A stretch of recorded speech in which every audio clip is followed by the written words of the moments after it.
پیارے بچوں، آج ہم فیضان درس حدیث میں حدیث نمبر 28 پڑھیں گے انشاءاللہ، اور آج کا ہمارا موضوع ہے قبروں کی زیارت۔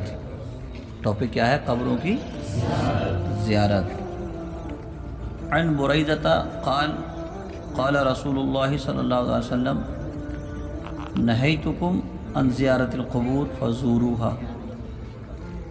اس کا ترجمہ ہوتا ہے کہ حضرت بریدہ رضی اللہ تعالیٰ عنہ سے روایت ہے کہ اللہ عز و جل کے رسول صلی اللہ علیہ وسلم نے ارشاد فرمایا، میں نے تم لوگوں کو قبروں کی زیارت سے منع کیا تھا، اب میں تمہیں اجازت دیتا ہوں کہ ان کی زیارت کرو۔ ان کی کیا کرو؟ زیارت کرو۔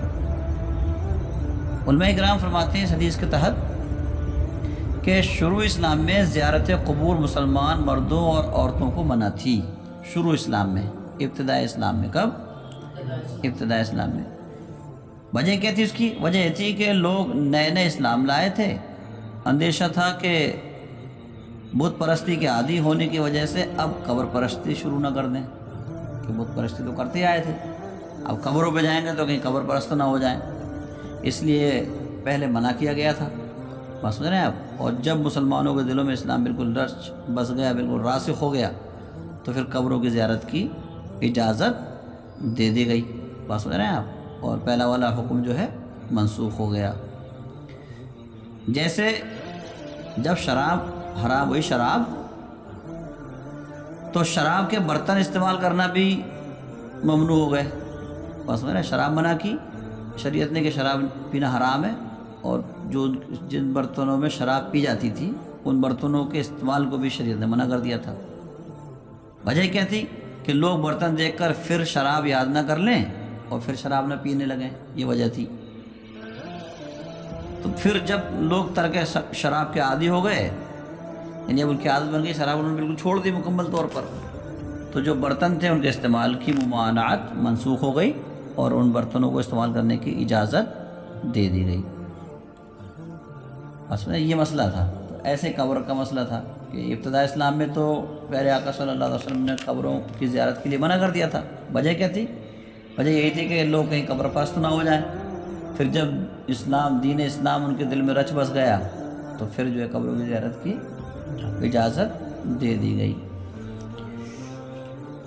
اچھا، جو قبروں کی زیارت کا حکم ہے کہ قبروں کی زیارت کرو، فعل امر ہے نا یہ، فزوروہا، تو اب ان کی زیارت کرو، تو حکم کئی معنوں میں ہوتا ہے۔ ایک وجوبی معنی میں ہوتا ہے کہ اب ایک حکم ہے، واجب ہے تو کرنا ہی ہوگا، نہیں کرو گے تو گناہ گار ہوگا۔ ایک حکم جو استحبابی ہوتا ہے کہ اگر کریں گے تو ثواب اور نہیں کریں گے تو گناہ نہیں ہے۔ تو یہاں پر بھی جو قبروں کی زیارت کا حکم دے رہے ہیں، اگرچہ یہ حکم ہے تو فرما رہا ہے فزوروہا، تو تم ان کی زیارت کرو، حضور کا حکم ہے، حضور کا حکم تو ماننے چاہیے، مگر یہاں پر یہ حکم استحبابی ہے۔ کون سا ہے؟ استحبابی ہے۔ استحباب کے بارے میں کیا بتایا آپ کو؟ کہ اگر عمل کرے گا تو ثواب پائے گا، نہیں کرے گا تو گناہ گار نہیں ہوگا۔ تو استحبابی حکم ہے۔ حق یہ ہے کہ اس حکم میں عورتیں بھی شامل ہیں۔ نے فرمایا نہیں فزوروہا کہ تم قبروں کی زیارت کرو۔ پہلے آپ فرماتے ہیں کہ میں نے تمہیں پہلے قبر کی زیارت سے منع کیا تھا، اب میں حکم دیتا ہوں کہ زیارت کرو۔ تو حکم دیا حضور نے اپنی امت کو، تو اس میں اب مرد بھی شامل ہیں اور عورتیں بھی، کہ انہیں بھی زیارت قبور کی اجازت دی گئی۔ عورتوں کو بھی زیارت قبور کی اجازت دی گئی، لیکن اب عورتوں کو زیارت قبور سے روکا جائے، یعنی گھر سے زیارت قبور کے لیے نہ نکلیں۔ اب کے جو علماء کرام کا فتویٰ ہے، وہ فتویٰ یہ ہے کہ عورتیں قبروں کی زیارت مزارات وغیرہ پر نہ جائیں، انہیں روکا جائے گا، سوائے پیارے آقا صلی اللہ علیہ وسلم کے روضہ مبارکہ کے، کہ وہاں پہ جا سکتی ہیں۔ بات سمجھ رہے ہیں آپ؟ ہاں، مگر علماء کرام فرماتے ہیں عورتوں کو مزارات پر جانے سے، زیارت قبور سے منع کیا جائے گا، مگر ہاں اگر کہیں جا رہی ہوں اور راستے میں قبر واقع ہو تو زیارت کر لیں، تو منعدگی نہیں ہے۔ جیسا کہ حضرت حدیث میں ملتی ہے یہ بات کہ جا رہی ہیں، راستے میں کوئی قبر واقع ہوئی تو اس کی زیارت کر لیں۔ اس کی دلیل حدیث سے ملتی ہے کہ حضرت عائشہ صدیقہ رضی اللہ تعالیٰ عنہا نے حضرت عبد الرحمن رضی اللہ تعالیٰ عنہ کی قبر کی زیارت کی، جبکہ آپ سفر میں تھی اور راستے میں قبر پڑی۔ اور اگر کسی گھر میں اتفاقاً قبر واقع ہو تو زیارت کر سکتی ہے عورت، کہ کسی گھر میں جہاں وہ رہ رہی وہیں قبر ہے تو اس قبر کی زیارت کر سکتی ہے۔ بات سمجھ رہے ہیں آپ؟ اس پہ بھی حدیث میں ہے کہ حضرت عائشہ صدیقہ رضی اللہ تعالیٰ عنہ کے گھر میں حضور انور صلی اللہ علیہ وسلم کی قبر شریف تھی، جہاں آپ مجاورہ و منتظمہ تھیں۔ بس میں رہے ان کے اس قبر یعنی حضور آقا صلی اللہ علیہ وسلم کی قبر مبارک کے سارے انتظامات کون کرتی تھی؟ آپ کرتی تھیں، بس میں دیکھ بھال۔ خیال رہے کہ حدیث پاک میں یہ بھی آپ بچوں کو دھیان رکھنا ضروری ہوگا کہ حضور نے فرمایا زورو یعنی زیارت کرو، تو یہ حکم مطلق ہے۔ کیا ہے؟ مطلق ہے، لہذا مسلمانوں کے زیارت قبر کے لیے سفر بھی جائز ہوگا۔ زیارت قبر کے لیے سفر جائز ہوگا۔ یہ تھوڑی کہا کہ اپنے شہر میں کر لو یا اپنے گھر میں کر لو اور باہر مت کرو، مطلقاً فرمایا کہ قبروں کی زیارت کرو، کیونکہ بہت سے لوگ اس بات پر فتویٰ لگاتے ہیں کہ قبروں کی زیارت کے لیے سفر کرنا حرام ہے، اگر حضور آقا صلی اللہ علیہ وسلم کی حدیث میں اور آپ کا جو حکم ہے مطلقاً ہے، اس میں کوئی قید نہیں ہے کہ اپنے شہر کی قبروں کی زیارت کر سکتے ہیں، دوسرے شہر کی قبروں کی زیارت نہیں کر سکتے ہیں۔ بس میں تو دوسرے شہروں میں جو قبریں وغیرہ ہیں جیسے بزرگان دین کی مزارات، خواجہ صاحب کا یا قلیہ شریف میں صاحب پاک رحمۃ اللہ تعالیٰ علیہ کا، وہاں پر بھی آدمی جا سکتا ہے، جائز ہے۔ کیونکہ علماء کرام فرماتے ہیں اس کی مثال دیتے ہوئے جب ہسپتال اور حکیموں کے پاس سفر کر کے جا سکتے ہیں تو مزارات اولیاء پر بھی سفر کر کے جا سکتے ہیں کہ ان کی قبریں روحانی اسپتال ہیں۔ نیز اگر کہیں قبر پر لوگ ناجائز حرکتیں کرتے ہوں تو اس سے زیارت قبور نہ چھوڑیں، ہو سکے تو ان حرکتوں کو بند کرانے کی کوشش کریں۔ جو لوگ حرکتیں کر رہے ہیں انہیں روکا جائے گا، جو لوگ مزارات پر حرکتیں کر رہے ہیں، ہڑدنگ مچا رہے ہیں یا واہیات خرافات کام کرتے ہیں، انہیں روکا جائے گا، نہ کہ ان کو دیکھ کے کہ ہم سوچا یار یہاں پر تو مزارات پہ بہت خرافات ہوتی ہیں، مزارات کی زیارت کے لیے، بزرگوں کی قبروں کی زیارت کے لیے نہ جائیں۔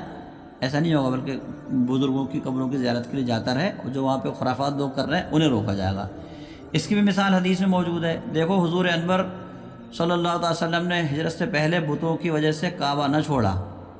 بس میں نے ہجرت سے پہلے جب آپ مکے سے مدینہ تشریف نہیں لائے تھے، اس سے پہلے آپ مکے میں ہی تھے تو آپ کعبے کا طواف کرتے تھے، وہاں صحن کعبہ میں نماز بھی پڑھتے تھے، جبکہ کعبے کے اندر بت رکھے ہوئے تھے، اس کے اندر بت رکھے ہوئے تھے، تو ان بتوں کے چکر میں آپ جو کعبے کا طواف تھوڑی چھوڑا۔ جب آپ کو طاقت اور قوت حاصل ہوئی، حکومت حاصل ہوئی، تب آپ نے کعبے کے اندر سے بت نکلوا دیے، کعبے کے اندر سے کر دیے بت نکلوا دیے۔ بات سمجھ رہے ہیں آپ؟ تو ایسے ہمیں کرنا ہوتا ہے، بات سمجھ رہے؟ کیونکہ اگر مزارات اولیاء پر یا قبرستان وغیرہ میں لوگ بےہودہ باتیں کر رہے ہیں تو وہاں پر جانا نہیں چھوڑا جائے گا، بلکہ انہیں ان لوگوں کو ہٹایا جائے گا۔ بات سمجھ آ رہی ہے آپ کے؟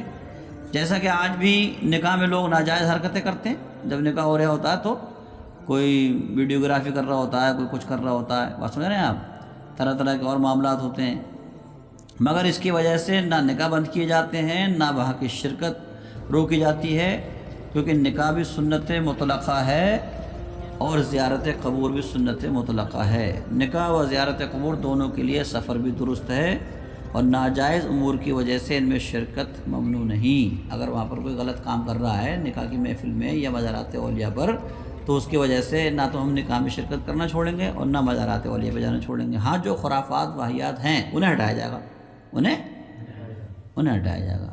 یہ تھا آج کا بیان، آپ لوگوں نے اسے سمجھ لیا، غور کر لیں، یاد کر لیں اور دوسروں تک اس علم کو پہنچائیں۔